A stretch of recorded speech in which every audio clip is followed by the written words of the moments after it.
Hey everyone, welcome to another episode of The Rundown. I'm Sunny Galt with United Network News. We are the news division of United Network, and we're also part of CARE, the Center for Amity and Restoration of Earth. And our mission is to bring you the real news each and every week. We do that in a lot of different ways. We have in-depth news stories that the team and I gather the information for you and give you more of an in-depth look at some headlines that you may see out there. We have stories told through the eyes of our field messengers. Those are local stories, and we rely on you guys to tell us what's going on in your community. And we usually have updates from the Global Intelligence Agency about what's really happening on this planet in this huge battle of good versus evil. Now, I want to give you guys a heads up today. It has been a very, very busy week for Kim and everyone at the Global Intelligence Agency. So we do not have any new updates from them. They said earlier today, Kim put out a post saying hopefully tomorrow, which as I'm recording this is Saturday night in the US. So hopefully tomorrow we'll get an update, but anything obviously that comes out after I record this will be on the next episode of The Rundown. But we still have a bunch of great stories to tell you about. If you want to know more about who we are and what we do, I encourage you guys to visit our website at unitednetwork.earth. What you're listening to right now, this is a week in review show. So I will go over and share with you highlights of the stories that we release throughout the week. It's a great way to catch up on any stories you may have missed, or if you would like to share UNN with other people, because we do not focus on advertisements here at UNN, no external ads for, any kind of third-party companies or anything like that. We do sell some of our own products, and you might see some ads here and there for that, but we don't rely on people giving us money to run ads. What we do is we have an awesome community that I invite you guys to join. Again, more information is available on our website, but if you do join, that gives you instant access to all of the content we release.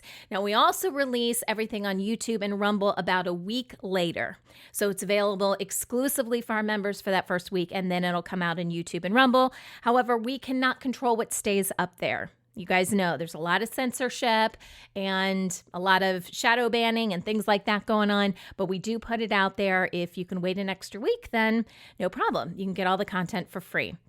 Whatever we put out there, we encourage you guys, think critically, ask questions. I view the stories that we release on UNN as kind of a springboard for you guys to get an overview of, what are some of the big things happening in the world right now. But also, I encourage you guys to not treat the news anymore as a passive sport, if you will, something you just sit back and you consume. I encourage you guys to get involved. So if you hear something, don't just go with what the headlines say. That's what they want you. They want you to react based on the headlines. And most headlines in mainstream and alternative media have no substance behind them. It is all clickbait. So go a couple steps further and even do that with our content, right? You hear about something, do a little bit of digging on your own. See some visuals, some things like that really help you put all the pieces together. And then when you figure some of this out, because let's face it, it is kind of tricky. We live in a world right now that is completely inverted. Good things are being called bad. Bad things are being called good. In every pillar of our society, we talked about this a little bit on last week's episode. Education is supposed to be for learning. We don't have education. We have indoctrination. We don't have a healthcare system. We have a sick care system, something that keeps you sick. We don't have a true judicial system, not one that cares about the average people that may be protecting the elite, but for the average person. That's not a way, to really receive justice. I could go on and on and on. So when you live in a world that is completely inverted, you need to question everything. And when you figure out some things and you start putting the puzzle pieces together, share what you know with other people. And hopefully, like I said, we're a springboard for that, for you to ask more questions, to do a little bit more research, because that's how we change the face of news. And that's why we're here. Okay, let's hop to the stories. Here's the rundown of stories you may have missed this week on UNN.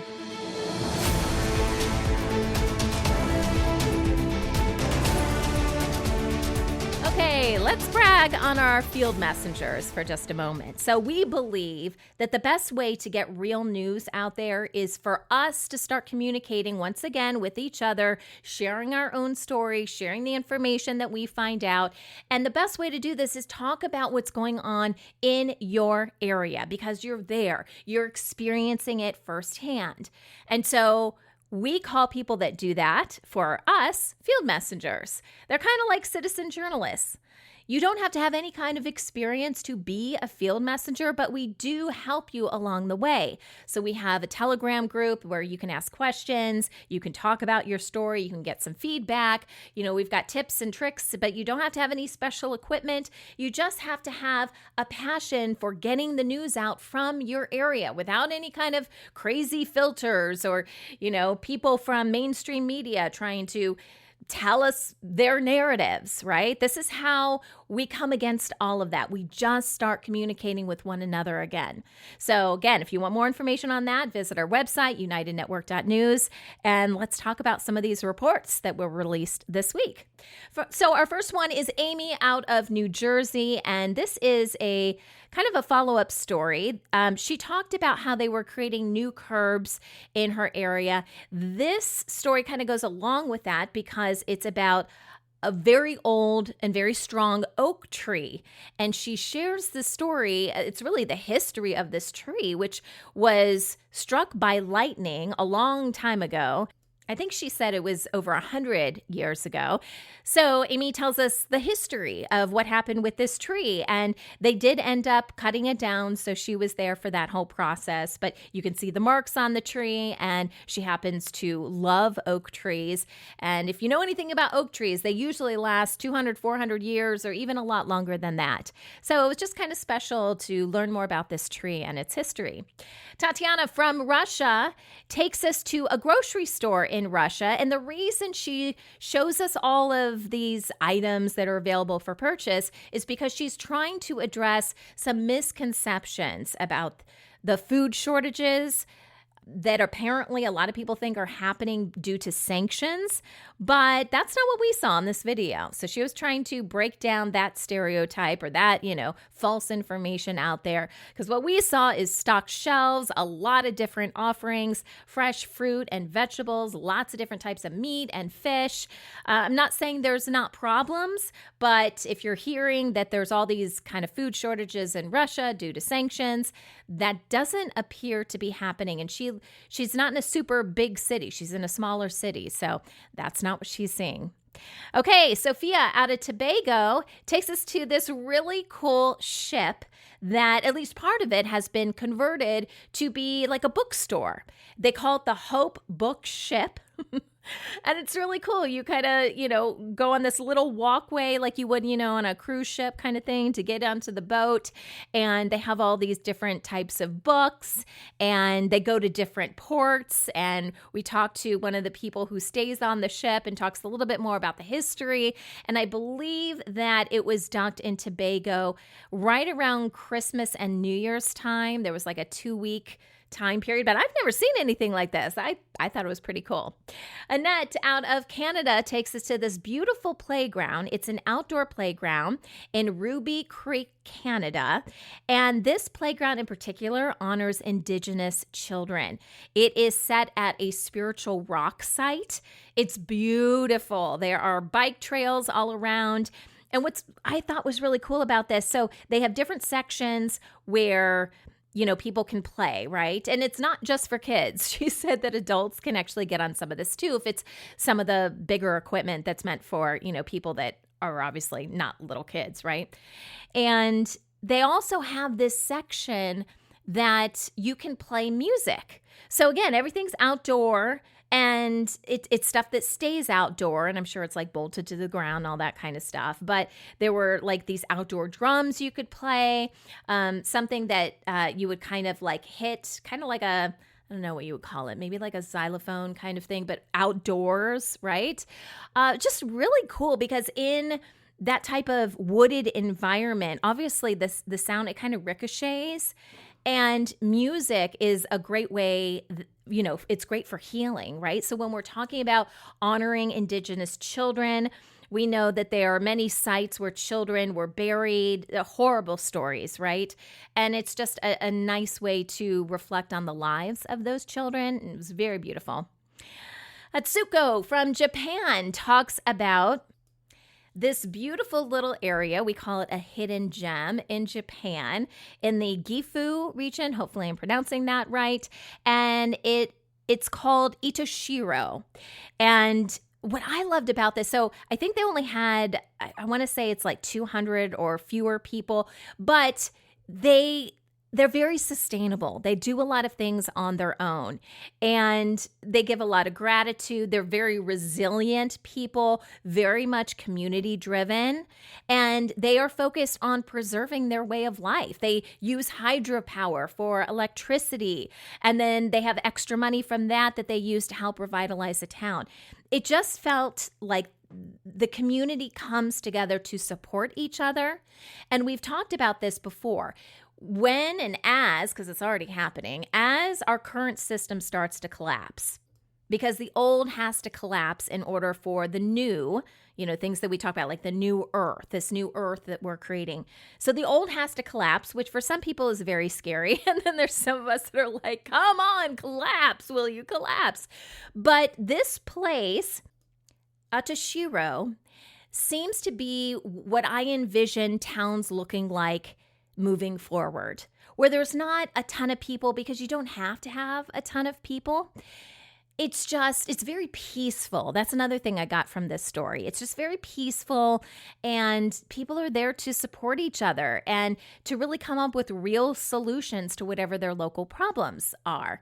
And I thought it was just really beautiful. So thank you, Atsuko, for doing this story. All right, Anna from England shows us how to make what she calls fire cider tonic. This is definitely something I want to try. So she combines, and I love it because you don't have to mix too much. It's more maybe cutting some things up, but really you're taking like whole pieces of these ingredients. So she talked about chilies, peppers, whole black peppers, like, peppers that you would typically ground up for ground pepper, but using the whole peppers, onions, garlic, ginger, and turmeric, lemons and oranges, apple cider vinegar. And and I think there were a couple other ingredients too, but she put it in this glass pitcher, and she tried not to mess with the ingredients too much. She wasn't squeezing and doing all that kind of stuff. She wanted it as whole as possible. And then the last thing you do is pour on the apple cider vinegar, and she poured it into this glass container, and then you let it ferment for 4 to 8 weeks. She said, shake it up every day, every other day, and then store it in a cool, dry place. And then once it's done, you're going to drain it. And then you take 1 to 2 tablespoons a day, and it can ward off a lot of the cold symptoms that you have throughout the year. If you are already experiencing symptoms, you can take a little bit more. But I just loved how natural all this was, how easy it was to put together. And it's definitely something that we're going to try in our family. All right, Amy she's not from California. It looks like she took a little bit of a trip. So this is the same Amy that I was talking about from New Jersey. And this time she is at the Santa Monica Pier, which is in more my neck of the woods. I'm in Southern California. So she went to this pier. It's a very well-known pier, a historic landmark, and it's at the end point of the famous Route 66, which actually starts in Chicago and goes the entire stretch of the U.S. over to LA at the Santa Monica Pier. And so she tells us all about this iconic destination. And, this is the place, it's kind of got, obviously it's got a pier, right? It's called Santa Monica Pier, but they've got a huge Ferris wheel, which if you didn't know, that's actually solar powered. Little carnival things going on. Kind of reminds me of like a Coney Island, but there's a lot of stuff going on around it too. A lot of buildings. If you guys have heard of Muscle Beach, where Arnold, Schwarzenegger used to like work out on the beach, build up his muscles, all that kind of stuff. I don't know how much of that's propaganda, but that's what I think of, right? When I think of Muscle Beach, that's where all this took place. So she was visiting and decided to give us a little history lesson, which was kind of fun. All right, Sephora Mana, who is from Canada. This is an update on a story that she brought us from a man. She called him Jose, I believe. And this was about an unlawful 7-day detention that he had with authorities. And she already did one story about what happened in the background of it, but this was more talking to him directly. I'm not sure if that first video talked to him directly, but they had a lot of concerns about this, about detainee rights, about his treatment. So she went back after he was released and got more of a firsthand story of not just him going into the courtroom and stuff like that, but what actually happened and what did the judge say. And, you know, this is one of those things you really need him to tell the story, but there were a lot of shady things that happened. And what was interesting is Jose really knew his rights in Canada. And at least according to him, the judge seemed very flustered because he knew from a legal standpoint what his rights were. And he asserted those rights. And according to Jose, the judge ended up kicking a lot of people out of the courtroom and doing some really shady things after that happened. So I'll let him share his own story. But yeah, he had to go away for, I think it was 6 or 7 days, and he had to have this weird evaluation. Just very strange, okay? But it's not okay to treat people like this. And we need to stand up to it. I'm not suggesting violence or anything like that, but understanding our rights. Also understanding, though, and I mentioned this earlier, that the judicial system is not for us. It is not for us to get justice. So that's the first thing you kind of got to get out of your head, right? So they're going to do a bunch of illegal things because that's just what they do. But there are still ways to navigate the system, right? And knowing your so-called rights that they love to break and, you know, not give you your rights is a step in the right direction, right? And yeah, as governments start to fall, the court systems will fall too. So it's just a matter of time. All right, Susanna and Robert are from the Netherlands, and we learn all about the bees that they have because they have an organic beekeeping farm and garden. And I don't know what it is, you guys. I love bees. I'm not scared of bees. I don't know if I'd put my hand like in a whatever with a hive or anything like that with a bunch of bees, but how some people really freak out. Bees are all about frequency. So I figure if I have a high frequency and I'm not scared and I can bond with the bees, maybe that sounds a little weird to some people, but I just think that a lot of times we have these negative reactions to all sorts of insects like spiders and things like that, all sorts of bugs. And it's that negative frequency that we give back to them. And that's really what makes it scary. But what if we were to turn that on its head and just show them love? And, you know, what kind of relationship would we have with insects and bugs and all the creepy crawlies if we didn't react in a negative way like a lot of us do? And so we learn a lot about bees in this, which are awesome because they're amazing pollinators. They are good for all sorts of things. These people grow a lot of flowers nearby for their bees. They try to do things as holistically as possible. They said they don't even typically use a suit, like, you know, one of those big bee suit kind of things. They've recognized, I thought this was interesting, they recognize that if the weather is bad, it kind of upsets the bees, which I get it, because when the weather's bad, I can turn a little bad as well. So they said when the weather's bad, they just leave the bees alone. And, you know, that's the only time that sometimes the bees get upset. And here are some of the more in-depth stories that the team and I created and produced for you guys this week. We're going to kick things off by talking about the pay-per-mile tax. This is gaining attention as governments look for ways to replace declining fuel tax revenue, especially as electric and fuel-efficient vehicles become more common. While the idea aims to fairly fund road maintenance by charging drivers based on how much they drive, critics warn it could unfairly burden low-income drivers, discourage EV adoption, and raise serious privacy concerns due to mileage tracking. Obviously, I was not aware of this, and now I don't think it's fair. I mean, we spend a lot of money buying the electric car because they're expensive, and then now the charging is costing you, and we are paying road tax, and now this. It was expected. I've had this 2.5 years. I knew tax was coming at some point, so... I would probably not buy an electric car for the family, which was on the cards for next year. But yeah, if you're doing like 20,000 miles, it's 600 quid, I think. So yeah, that's just too much. With pilot programs underway in several countries and U.S. states, the debate continues over whether this system is a practical fix or simply a costly and controversial new way to tax drivers. Methadone, a cheap synthetic stimulant, also known as 4-MMC or Meow Meow, is rapidly spreading among teenagers across parts of Europe, especially in Russia, where use can begin as young as 12, perhaps even younger. Easy online access, anonymous delivery through encrypted apps, and a short-lived high that encourages repeated dosing have pushed many teens into addiction, severe mental health harm, and even death. Here's a quick soundbite explaining how easy it is to get it. You click the desired drug.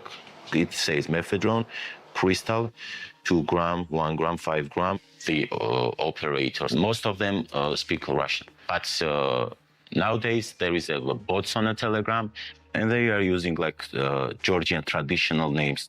Then you click buy in Russian, the address will arrive immediately. While harsh legal penalties are meant to deter use, experts warn they often trap young people in cycles of fear and criminalization, arguing that treatment, mental health care, and prevention programs are far more efficient than punishment. Nigeria's egg donation industry is expanding rapidly, driven by high fertility, or infertility, I should say, rates, and growing demand for IVF. But it operates in a legal gray area that leaves young women vulnerable to exploitation. Many donors, some still in their teens, are drawn in by financial hardship and paid very little, and are often not fully informed about serious health risks or legal protections. So a doctor on X called Dr. Penking has also highlighted that this issue of egg donation is currently a pandemic among young ladies in Nigerian universities. And as it is, no one seems to be talking about it.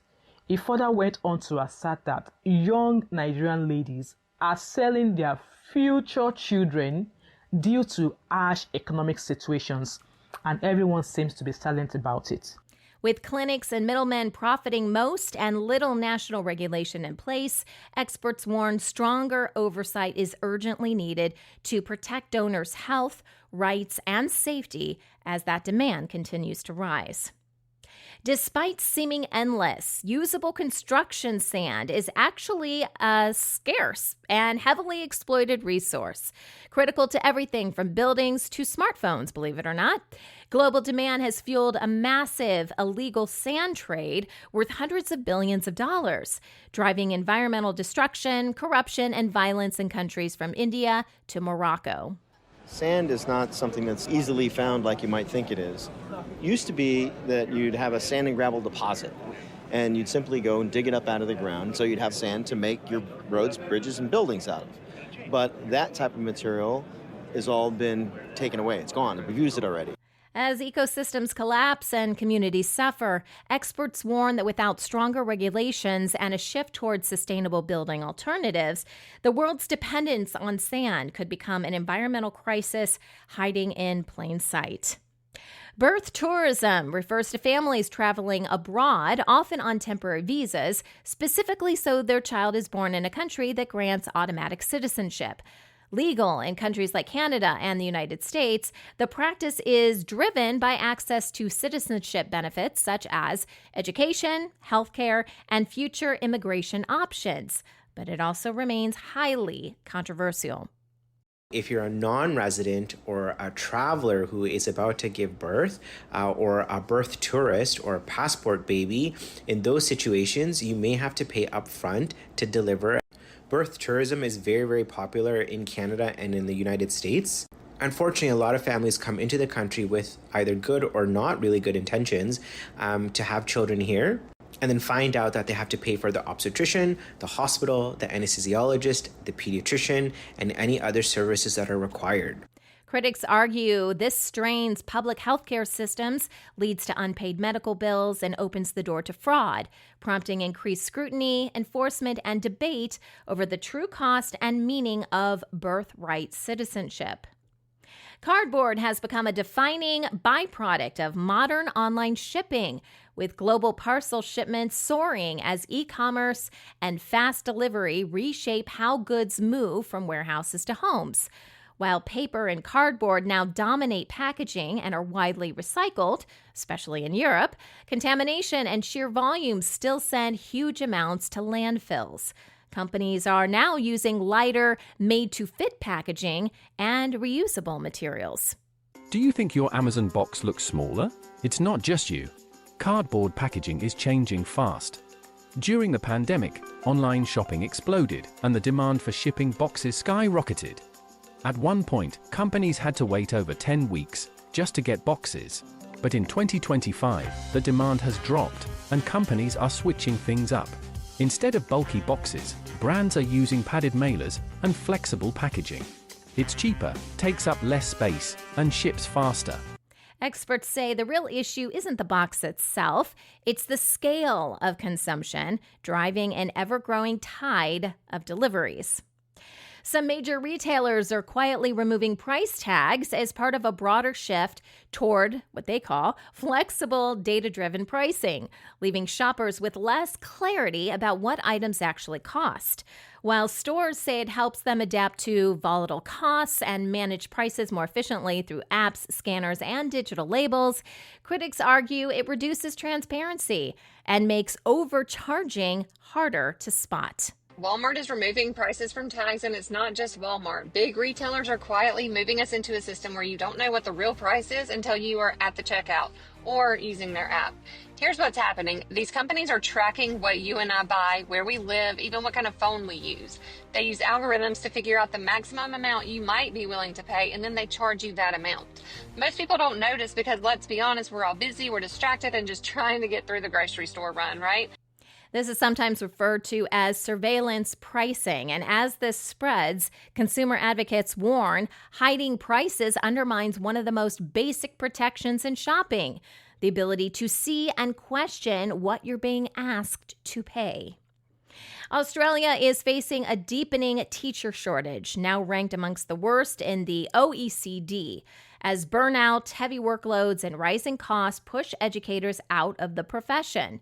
Teachers routinely work long hours under growing pressure to manage complex student needs, classroom violence, and staff shortages, with regional and rural schools hit hardest by housing shortages and isolation.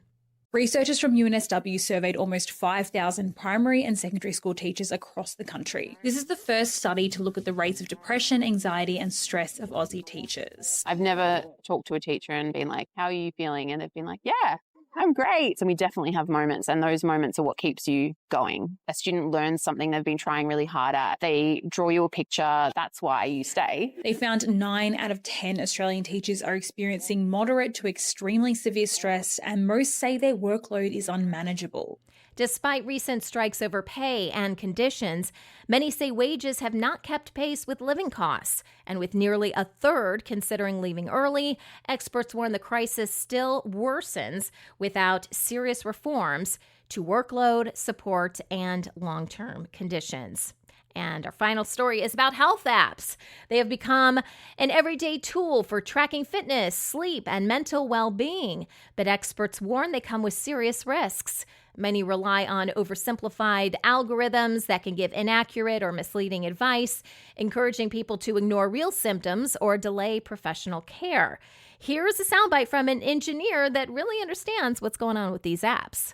I had a couple of people ask me about ChatGPT Health and adding it to their accounts and using it and stuff. So let me just be clear and frank here. If you haven't followed me up to this point, please don't use ChatGPT Health. I've talked about this in the past, that was going to be an evolution. Don't use ChatGPT Health. They've already admitted that they are not HIPAA compliant, and they're not going to even try. They're not going to move towards being HIPAA compliant because that would undermine their ability to use your data. That would undermine their ability to be able to mine it and sell it and market to you or use it for advertisements from healthcare organizations. Combined with growing concerns about data privacy, lack of regulation, and harmful AI-driven mental health tools, health organizations stress that these apps should support, not replace, guidance from qualified healthcare professionals. As I mentioned at the start of today's episode, we don't have any updates from the GIA, specific updates of things that have gone on for the last week or so. We do hope to have a report out for you guys tomorrow. Kim is hoping to do that. She started to record her report today, and when stuff happens, right, we're in a war. So everything needs to stop, and she needs to take care of things, and unfortunately, then the recording gets put on hold. So hopefully something will come out tomorrow. If not, I will give you a full update and give you sound bites on the next episode of The Rundown for anything Kim puts out over the next week. Again, the best way to get these kind of updates immediately is if you are a member. So I encourage you guys to check out our website, unitednetwork.earth. Consider joining. You can also join our Telegram group, and there are various links for that, but sometimes Kim will put out like a text update and just let us know some things that are happening or something's going to be delayed or whatever. She'll send out little messages. And if you search for let's see, what is this? It says United Network and then in parentheses, care announcements. That is the official Telegram channel for those types of updates. So if you aren't already following that, be sure to join to get the latest information. All right. Thanks for listening this week, you guys. I appreciate all of you. Have an amazing week. This is The Rundown, and I'm Sunny Galt for United Network News, signing off.